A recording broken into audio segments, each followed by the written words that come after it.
సరిగ్గా తెలంగాణలో మనం చూస్తున్నాం హైడ్రా విషయం మొత్తం కూడా అక్రమంగా కట్టిన కూల్చివేతలన్నిటిని కూడా కూల్చేస్తుంది.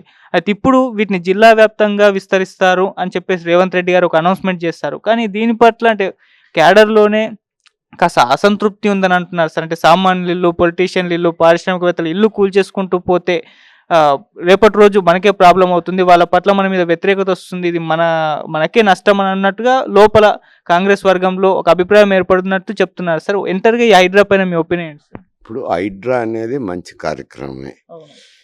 ఎందుకంటే ఇక్కడ రాజధాని అయింది కాబట్టి 70 సంవత్సరాలు అయింది కాబట్టి హ్మ్. భూములు అమితంగా ధరలు పెరిగిపోయినాయి. అవును.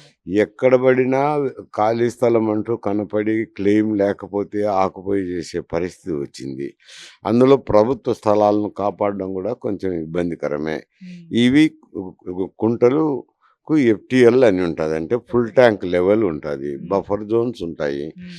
అవి అవి డిమార్కెట్ చేసినా కానీ చాలామంది అక్రమార్కులు నిర్మాణం చేసుకునేదానికి వాడుకునేదానికి అవకాశం ఉంది కాబట్టి అవి అడ్డం పడతాయి వరదలు వచ్చినప్పుడు. ఓకే. వరదలు వచ్చినప్పుడు అనూహ్యమైన ఈ నీటి ప్రవాహం వచ్చినప్పుడు అవి అడ్డం పడి ప్రాంతాలు మునిగిపోయే అవకాశం ఉంది, ఇళ్ళల్లోకి నీళ్లు వెళ్ళే అవకాశం ఉంది. కాబట్టి వాటిని ఆక్రమణను తొలగించి ఆ ఎఫ్టీఎల్ లెవెల్ను పునరుద్ధరించడం అనేది మంచి కార్యక్రమమే, చెడ్డ కార్యక్రమం అని ఎవరన్నారు.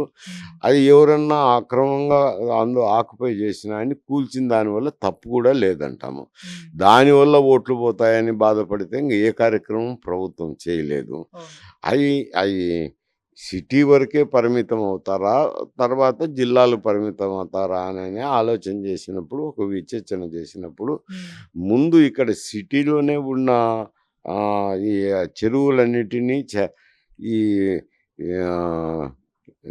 చెర విముక్తి చేసిన తర్వాతనే అవి ఆలోచన చేస్తారు. ఇప్పటికిప్పుడే ఇవి ఆలోచన చేయరు. ఇక్కడనే ఇంకా చాలా కూల్చివేయాల్సినవి, అక్రమాలు తొలగించాల్సినవి చాలా ఉన్నాయి. అవన్నీ తొలగించి ఈ చెరువులలో నీటిపారుదల ఫ్రీగా జరిగేటట్టు చూడాల్సిన అవసరం ఉంది. చూస్తే సిటీ ముంపు అనేది తగ్గిపోతుంది. ఇక్కడ చూసిన తర్వాత అంటే అది మంచి ఫలితాలను ఇచ్చినప్పుడు రూరల్ పరిధికి చేసుకోవచ్చు. దాన్ని తప్పలు పట్టేదానికి ఎవరికి అవకాశం లేదు. ఇవన్నీ కుశంకలు ఏది చేసినా ఓట్లు వస్తాయో రావా అనేది మామూలు. ఇంకా ఓట్లు వస్తాయా రావా అని అంచనా వేసుకుంటే ఏ ప్రభుత్వం కూడా పరిపాలన సాగించలేదు. దాన్ని బట్టే కాదు, కొంచెం ప్రజలకు మేలు జరుగుతుందా లేదా అని చూసి పరిపాలన చేయాల్సి ఉంటుంది. సరే, ఏపీలో వరదలు చూసాక తెలంగాణ తరహా హైడ్రా ఏపీలో కూడా వస్తే బాగుంటుందన్న చర్చ మరోసారి ప్రస్తావనకు వచ్చింది సార్. ఆల్రెడీ పవన్ కళ్యాణ్ గారు కూడా 90% ఆక్రమణకు గురైందని చెప్పారు కదా. మరి అటువంటి ఆలోచన చేసే అవకాశం ఉందంటారా? వచ్చే ఛాన్స్ ఉందా సార్ హైడ్రా? ఆంధ్రప్రదేశ్లో ఉండే వరదలు వేరు, ఇక్కడ రాజధానిలో ఉండే సమస్య వేరు. రాజధానిలో చెరువులు, గొలుసు కట్టు చెరువులు ఉన్నాయి. ఆ చెరువుల్లో నీరు నిలుపుదల చేసుకునేదానికి, ఎక్కువగా నీరు వచ్చినాక బయటికి వెళ్ళేదానికి అవకాశాలు మెండుగా ఉన్నాయి. అటువంటి బయటికి వెళ్ళే నాళాలను బూడ్చివేయడం అయితేనేమి, ఆక్యుపై చేయటం అయితేనేమి జరిగినాయి. ఇక్కడ చెరువులను కూడా వారికి ఉన్న విస్తీర్ణాన్ని తగ్గిస్తూ ఆక్యుపై చేసినారు కాబట్టి ఇక్కడ ఉన్న అక్రమణలు తొలగిస్తున్నారు సిటీలో. అక్కడొచ్చే తల్లికి అయ్యి నదుల పారకం ఉంది, ఎక్కువ భాగం నదుల పరకము. వర్షం వచ్చి బయటికి నదుల్లోకి నీరు వెళ్ళేదానికి ఆ సమస్య వేరు. కావాలంటే అక్కడ అది ఎందుకంటే ఆ ప్రాంతాల్లో భూముల విలువ తక్కువ కాబట్టి పెద్ద ఆక్యుపై చేయరు. ఇప్పుడు కొద్ది చేస్తే చెయ్యొచ్చు. కాబట్టి ఎక్కడన్నా ఉంటే అటువంటిది పెట్టుకోవచ్చు, హైడ్రాను పెట్టుకోవచ్చు, తప్పేముంది. కలెక్టరే ఇన్ఛార్జ్ పెట్టచ్చు. హైడ్రాకు ఒక ఆఫీసర్ని పెట్టడం, ఒక కమిషన్ రేట్ని పెట్టడం అనేదే కాదు, కలెక్టర్కు సర్వాధికారాలు ఉన్నాయి. ఆయన ఎక్కడ ఆక్రమించినారంటే తొలగించవచ్చు. ప్రస్తుత కలెక్టర్లు అవన్నీ వదిలేసి ఏదో వాళ్ళ వ్యవహారాలు వేరు, వాళ్ళు సంక్షేమ కార్యక్రమాలు వైపు మళ్ళీనారు, సంక్షేమ అధికారుల మాదిరి పనిచేస్తున్నారు. కానీ కలెక్టర్లు రెవెన్యూ బాధ్యతల నుంచి పక్కకు తప్పుకున్నారు. అదే మళ్ళా రెవెన్యూ బాధ్యతలు అది తీసుకొని చేసినారంటే సరిపోతుంది. ఏం పెద్ద సమస్య ఉండదు.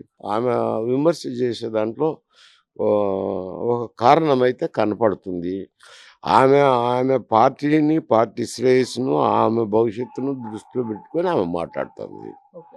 అంటే వైసీపీ పార్టీ ఓటర్స్ అంతా కూడా కాంగ్రెస్ పార్టీకి టర్న్ చేయడాన్ని ఆమె ఎక్కువ ఫోకస్ చేస్తుందనుకోవచ్చా సార్? అవి కాంగ్రెస్ పార్టీ ఓట్ బ్యాంకే కదా! నువ్వు టర్న్ చేసేదానికి ప్రయత్నం చేసేదేముంది?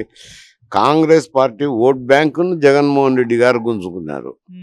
ఆ గుంజుకున్న ఓట్ బ్యాంకును ఆమె వెనక్కి తెచ్చుకునేదానికి ప్రయత్నం చేస్తుంది. అదేం జగన్మోహన్ రెడ్డి ఓట్ బ్యాంక్ లేదు. అది కాంగ్రెస్ ఓట్ బ్యాంక్. ఎందుకంటే ఎస్సీలు అయితేనేమి, మైనార్టీలు అయితేనేమి కాంగ్రెస్ ఓట్ బ్యాంకులు. ఆ ఓట్ బ్యాంకులో ఆయన గుంజుకున్నాడు కాబట్టి ఆ ఓట్ బ్యాంకును ఆమె సంపాదించుతామని చెప్పడంలో తప్పు కూడా కనపడదు అంటారు. అంటే సార్ జనాల్లోకి వెళ్ళి వాళ్ళ సమస్యల్ని ఎక్కువగా ఫోకస్ చేస్తే కూడా ఓట్లు మళ్ళే ఛాన్స్ ఉంది కదా! ఇటువంటి దానికన్నా అన్న నిరీక్షణ కూడా బయటకొస్తుంది సార్. ప్రభుత్వ వైఫల్యం ఎత్తి చూపడం, ప్రజల సమస్యల్లో ఉన్నప్పుడు వెళ్ళడం, ఇటువంటి వరదల్ని ఉన్నప్పుడు కూడా వెళ్ళి చూడడం, ఇటువంటివి చేసినప్పుడు కూడా ఓట్స్ టర్న్ అయ్యే ఛాన్స్ ఉంది. నీవు చెప్పాల్సిన అవసరం లేదు. జగన్మోహన్ రెడ్డి చెప్పాల్సిన అవసరం లేదు. ఎవరి స్ట్రాటజీ వాళ్ళకుంటుంది. ఆమె కాంగ్రెస్ పార్టీ అధ్యక్షురాలు. ఆమె స్ట్రాటజీ ఆమెకుంటుంది. ఆమె ఏమి చేసి పార్టీని పైకి తీసుకురావాలనేది ఆమె ఆమె ప్రకారం చేసుకుంటుంది. కానీ నువ్వు చెప్పినట్టు పో, ఇంకొకరు జగన్మోహన్ రెడ్డి చెప్పినట్టు పొమ్మంటే ఎందుకు పోతుంది? పోదు. ఆమె ఏమన్నా మంచి కొడతారా జగన్మోహన్ రెడ్డి?